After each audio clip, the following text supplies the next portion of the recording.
بسم الله الرحمن الرحيم لا حول ولا قوة إلا بالله العلي العظيم الحمد لله رب العالمين وصلى الله على سيدنا ونبينا أبي القاسم المصطفى محمد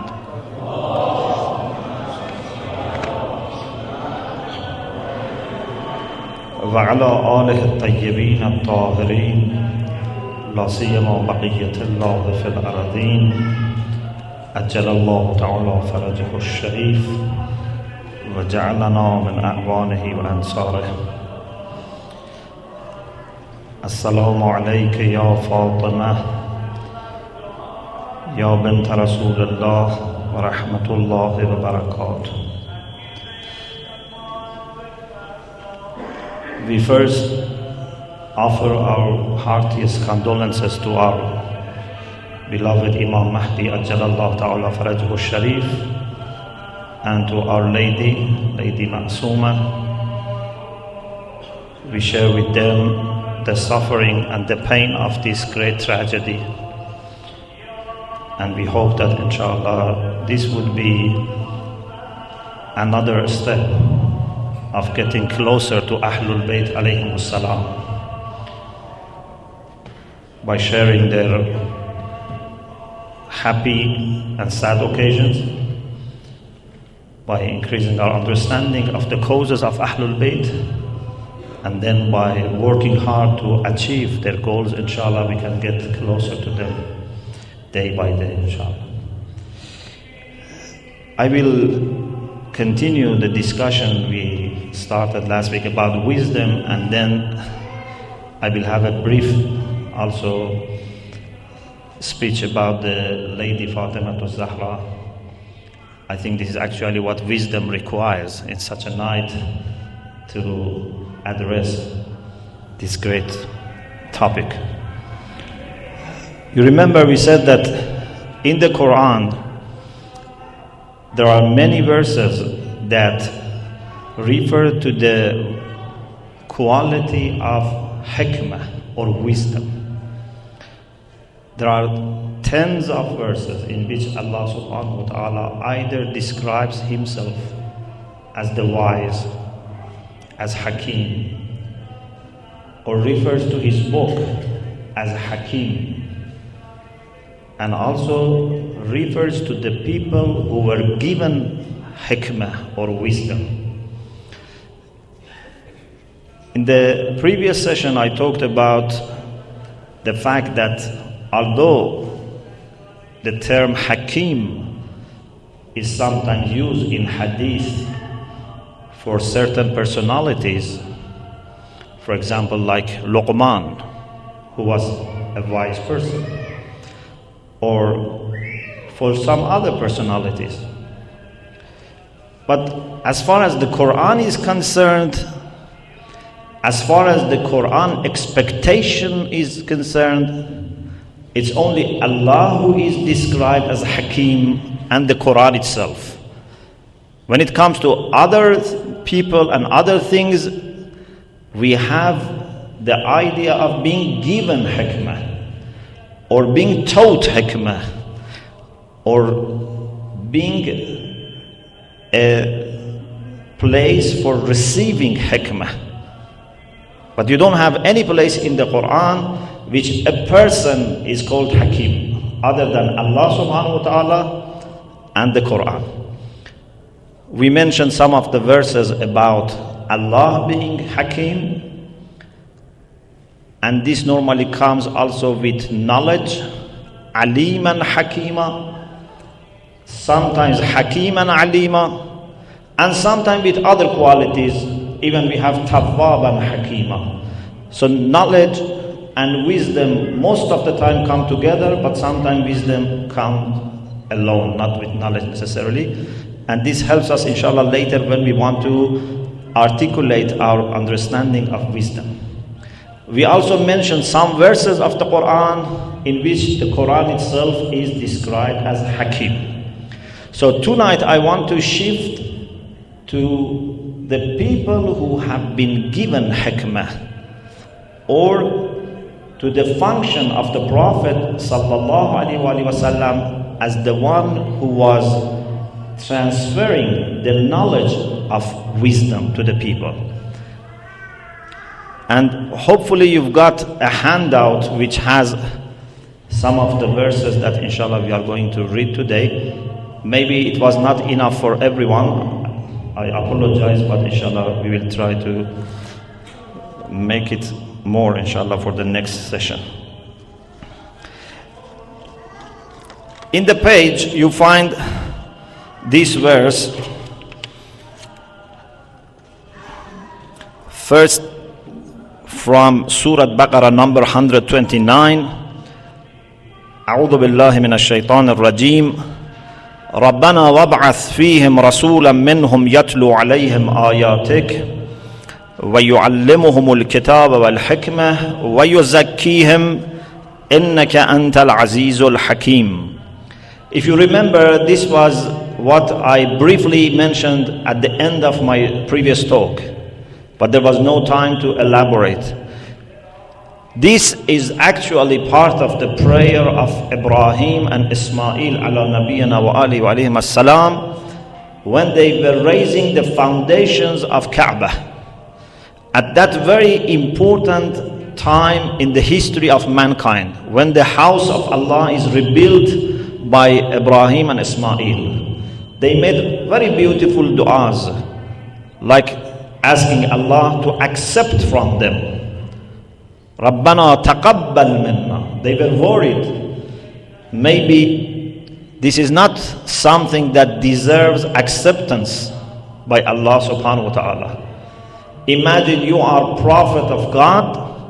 You are restoring the house of God by His own command, and still you are worried whether this is going to be accepted or not. How humble they were. Unfortunately, sometimes as soon as we do a little good thing, we will become proud and say, definitely this is accepted by Allah. But they had this worry. Then they asked many beautiful things.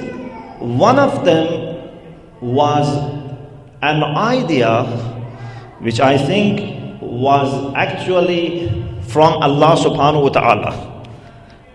Sometimes Allah subhanahu wa ta'ala, when wants to give you something, He inspires you so that you ask Him what He is going to give you. Ibrahim and Ismail, at that time, they asked for something which happened after centuries. They asked Allah to raise among the people of Mecca,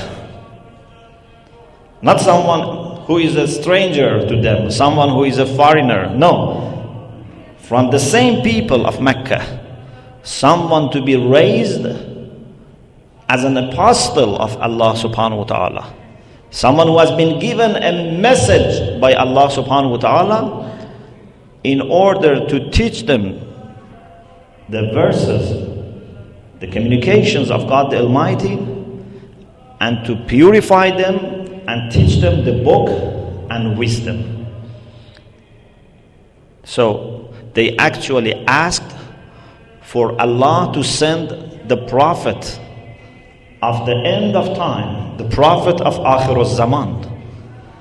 And they actually foresaw the function and the task of this prophet.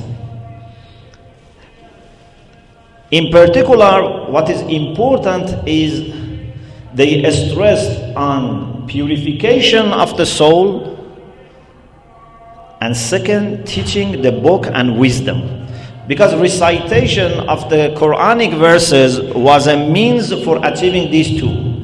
That is the beginning, but the whole purpose is not just to be able to recite the Quran or even memorize the Quran.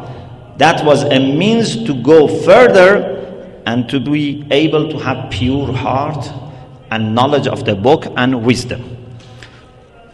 Then Allah subhanahu wa ta'ala, in several other verses of the Quran, like the next verse, if you look at the next verse, which is from Surah Baqarah number 151, Allah actually confirms that this request was granted. The prayer was answered. كما أرسلنا فيكم رسولا منكم يتلو عليكم آياتنا ويزكيكم ويعلمكم الكتاب والحكمة. Allah doesn't refer to Ibrahim here, but we know that already this was the prayer of Ibrahim and Ismail. Allah says that He has sent an apostle from yourselves to you. He recites his signs or his communications to you. He purifies you and teaches you the book and wisdom, and teaches you what you were not able to know by yourselves. The Prophet has not come to replace our conventional methods of learning. The Prophet has not come to tell us you don't need schools or universities or seminaries. He has come to teach us what we were not able to know by ourselves. يُعَلِّمُكُمْ مَا لَمْ تَكُونُوا تَعْلَمُونَ. The same idea of Ibrahim, the only difference is that here purification comes before teaching the book and wisdom. In the dua of Ibrahim and Ismail, purification was after teaching, but Allah is correcting the order. Allah says, this prophet first focuses on purification of the heart of people, then teach them the book and wisdom. Indeed, maybe this is the only way possible.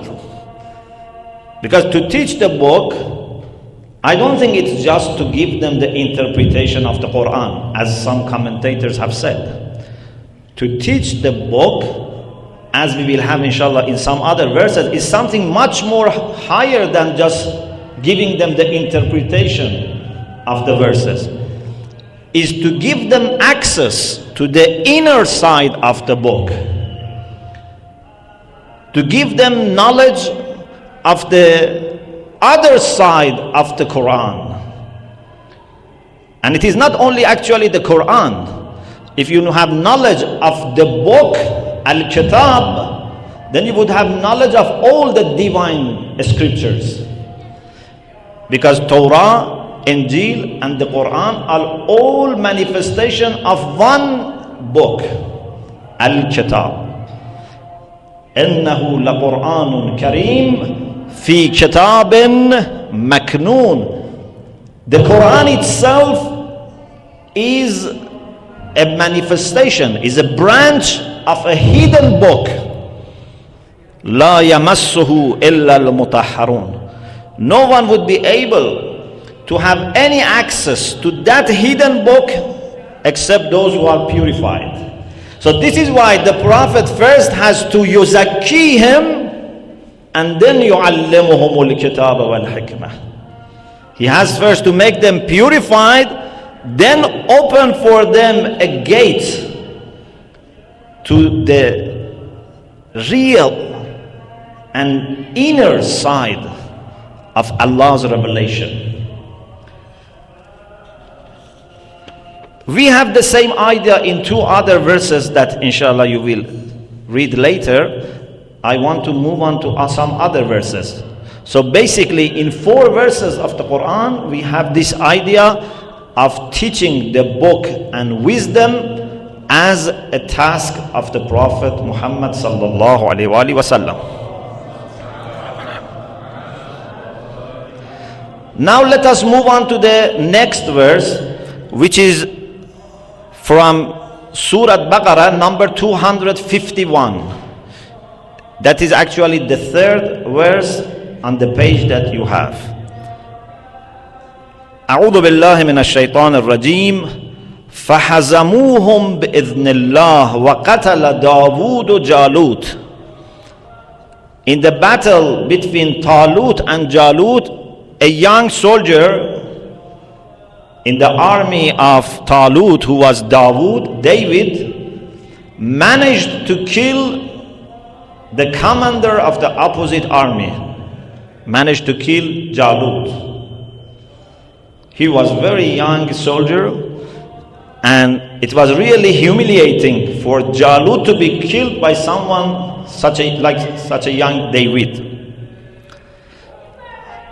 And then Allah says, وَآتَاهُ اللَّهُ الْمُلْكَ وَالْحِكْمَةِ. Allah subhanahu wa ta'ala gave Dawood mulk, kingdom, rulership, and wisdom. And this is also confirmed in another verse that inshallah we will study later. So Allah in more than one place confirms that Dawood was given wisdom. آتاه الله الملك والحكمة. So here the concept which is used is إيتاء الحكمة, not تعليم الحكمة. Allah gave hikmah, gave wisdom to Dawood, not taught him wisdom. Just bear in mind the difference between these three methods: ta'limul hikmah, ita'ul hikmah, and inzalul hikmah. And inshallah we will make this clear inshallah in the course of next few lectures. So Allah gave him actually wisdom. Allah made him a wise person. وَعَلَّمَهُ مِمَّا يَشَاءُ. And whatever Allah wanted, taught him. This shows that wisdom is different from knowledge, because otherwise this would be just a repetition. If Allah says He gave him wisdom, and it just means that Allah gave him knowledge, so there is no need to say وَعَلَّمَهُ مِمَّا يَشَاءُ. Wisdom is much different from knowledge, although it is closely connected. You cannot have a wise person without knowledge. In other words, there is no way for an ignorant person to be wise. But there is no guarantee that if you have knowledge, you are a wise person. Indeed, رُبَّ عَالِمٍ قَتَلَهُ جَهْلُ. There are many people who have knowledge, but they are destroyed because of their ignorance, because of lack of wisdom. So wisdom requires knowledge, but is different from knowledge. It's much more important than knowledge.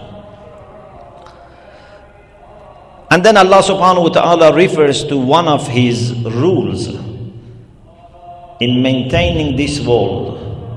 وَلَوْلَا دَفْعُ اللَّهِ النَّاسَ بَعْضَهُمْ بِبَعْضٍ لَفَسَدَتِ الْأَرْضِ.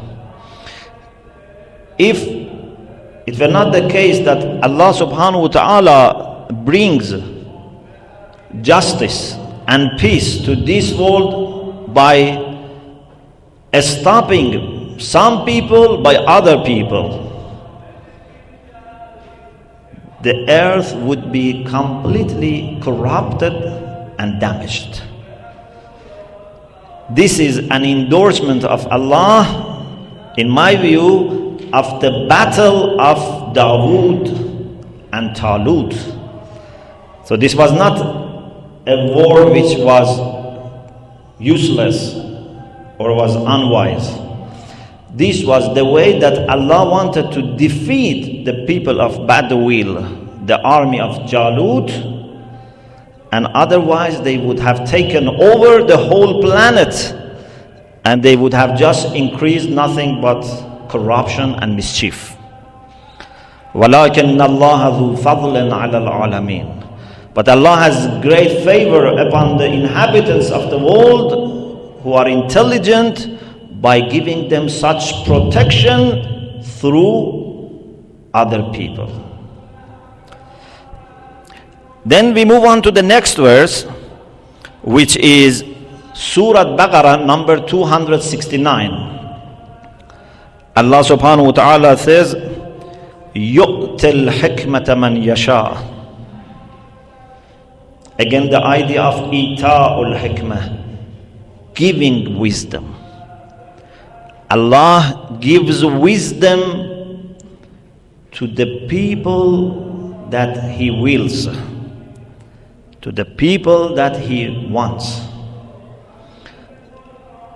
I always say to the brothers and sisters when I speak about this term man yasha, that it makes life much easier if you remember man yasha means those who are qualified. Man yasha means those who are qualified, because Allah's will is not arbitrary. It's impossible that Allah treats equals unequally. It's impossible. So when He says that He wants to give wisdom to some people, it means that these are the people who deserve this favor from Allah subhanahu wa ta'ala. These are the people who are qualified to be given this gift. It is true that it is a gift, but you give your gift to the people who deserve. If I have few gifts here, I give to the people who have done something good, like you people. But for example, if I have some gifts and in front of me there are people who are bad people, I don't give them my gifts. And you cannot say, why you don't give your gifts to us? I say, it is gift, but still there must be something that qualifies you for receiving gift. What you have done to expect gift from me?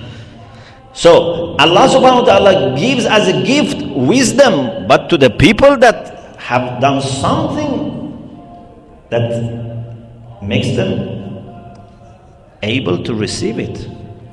So yu'til hikmata man yasha. So wisdom is something that can be granted by Allah subhanahu wa ta'ala to the people that deserve. وَمَنْ يُؤْتَ الْحِكْمَةِ فَقَدْ أُوتِيَ خَيْرًا كَثِيرًا. Whoever has been given wisdom, you must know that he has been given something which is great. Wisdom is not something small, something little. Wisdom is a great gift from Allah subhanahu wa ta'ala. You may be given by Allah subhanahu wa ta'ala money.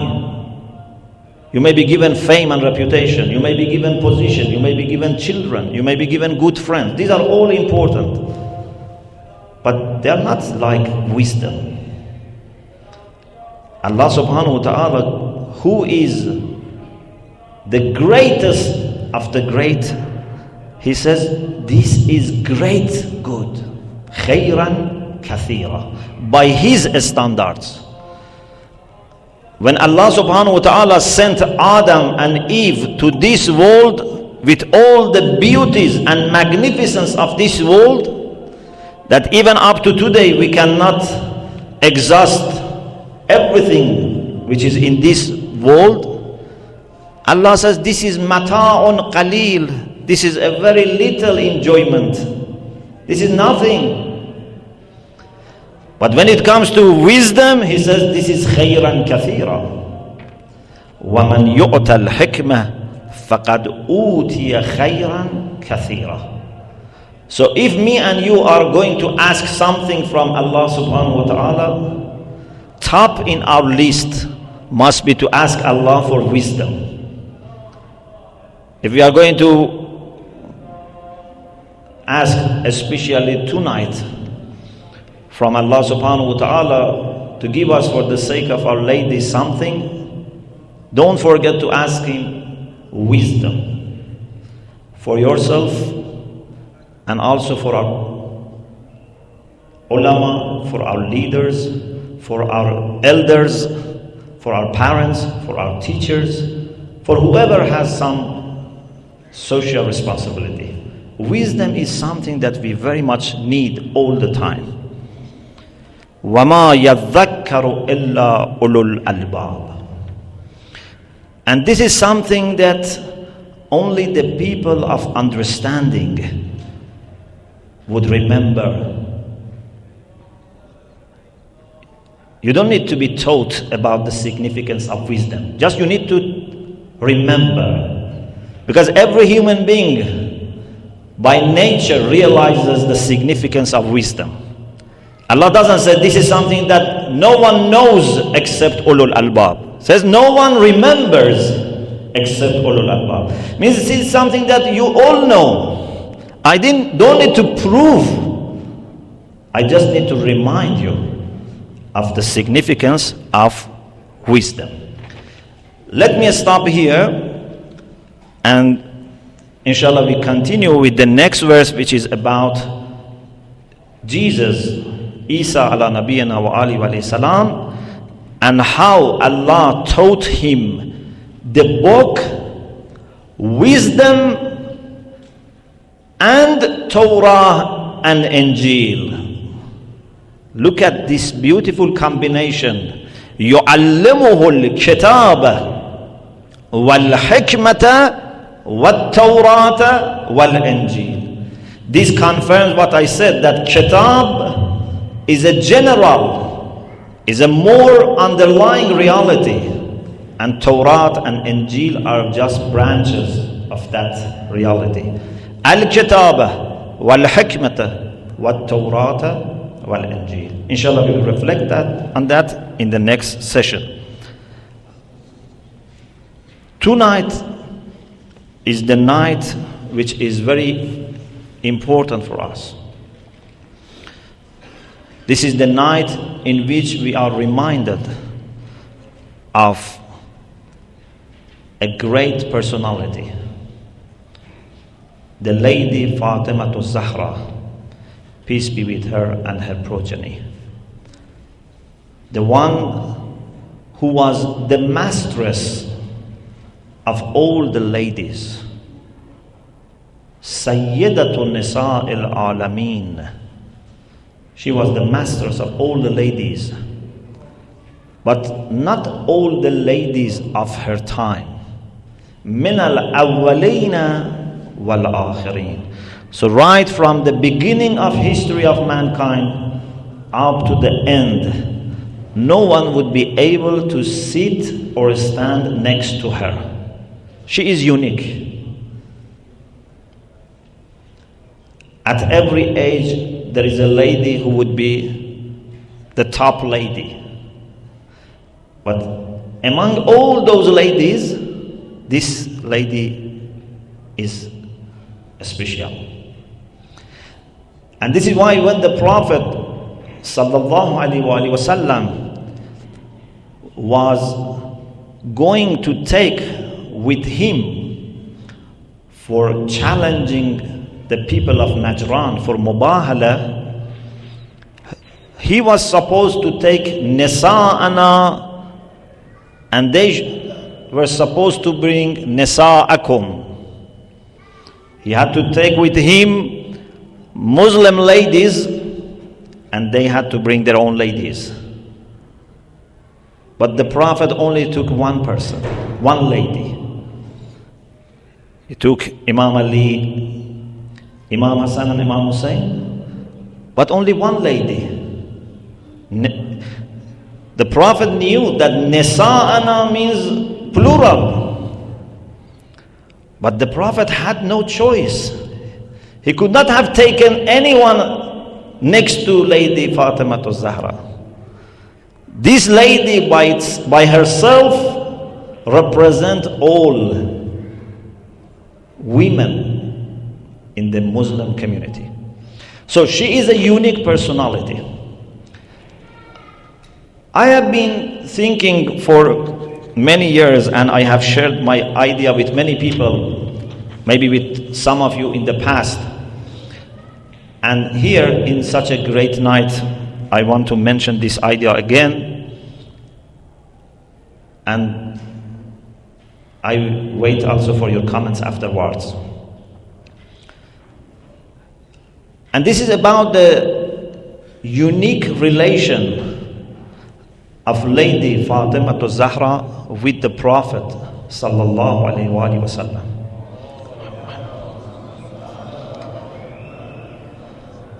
And I believe that no one else was so close to the Prophet. I need to mention something as an introduction, and then I think the judgment would not be very difficult. You know that people with anyone like the Prophet as a leader, as a role model, can have different relations. Some people opposed the Prophet. This is one type of relation, the relation of opposition, the relation of enmity and hostility. This is one way of relation. Some people ignored the Prophet. They didn't oppose him, but they didn't also support him. They didn't say anything against him, but they didn't also do anything to help him. This is a kind of neutrality, a kind of indifference towards this great prophet. The third relation is the relation of the people who submitted themselves to his message. They embraced Islam, but just verbally. قالوا آمنا. But Allah subhanahu wa ta'ala says, قُلْ لَمْ تُؤْمِنُوا وَلَكِنْ قُولُوا أَسْلَمْنَا وَلَمَّا يَدْخُلَ الْإِيمَانُ فِي قُلُوبِكُمْ. It's just something hanging around your lip. It's not something which has penetrated into your heart. So there were many people who embraced Islam, who said we are Muslims, but nothing really was happening in their heart. Okay. These people were considered legally as Muslims.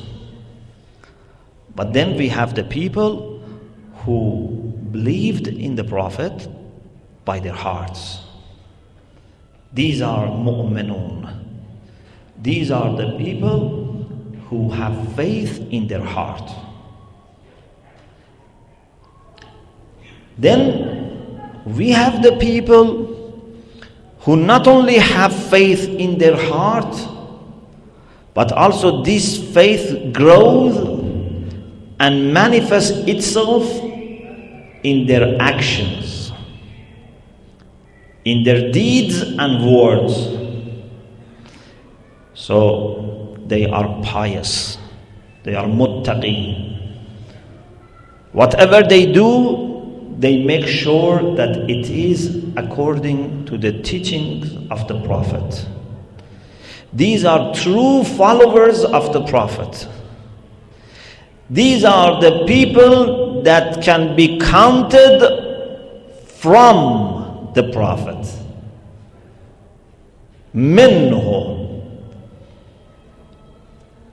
This is a Quranic concept that whenever someone really wholeheartedly follows another person, he is counted from him. Even if he has no genetic or biological relation, no blood relation, still he is counted from him. وَمَنْ لَمْ يَطْعَمْهُ فَإِنَّهُ مِنِّي. And if someone doesn't follow someone else, he would not be counted from him, even if he is his son. إِنَّهُ لَيْسَ مِنْ أَهْلِكَ إِنَّهُ عَمَلٌ غَيْرُ صَالِحٍ. The son of Nuh, who was a legitimate son, from Quranic perspective, is not from Nuh. Is not from the household of Nuh. Is not his Ahl Bayt, because he's not his follower. We have in our hadith, As-Salmanu minna Ahl al-Bayt. Salman is from us. Was Salman Sayyid? Was he from progeny of the Prophet? No. He was not Sayyid, he was not even Arab, but he followed completely the example of the Prophet.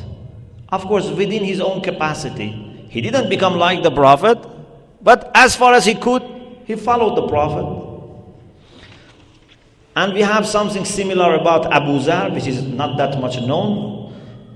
And we have also about other people. Once a person told Imam Sadiq alayhi salam that I am very worried because people curse Bani Umayyah, the children of Umayyah, and by blood I am one of them. So I am very worried that I will be included when they curse Bani Umayyah. And the Imam said, Anta Amaviyyun minna Ahl al-Bayt. You are Amavi by blood, but in reality you are from us. So when people curse Bani Umayyah, this doesn't touch those who are good people among Bani Umayyah. Because this is not a matter of blood. This is not a matter of physics. This is a matter of soul. This is a matter of spirituality. Then I think we have a higher relation, more than from. And that is what we have about, for example, Imam Hussein alayhi salam. Husaynun minni wa ana min Husayn. You don't have as-Salmanu minna wa nahnu min Salman. No. As-Salmanu minna ahl al-bayt. Okay. One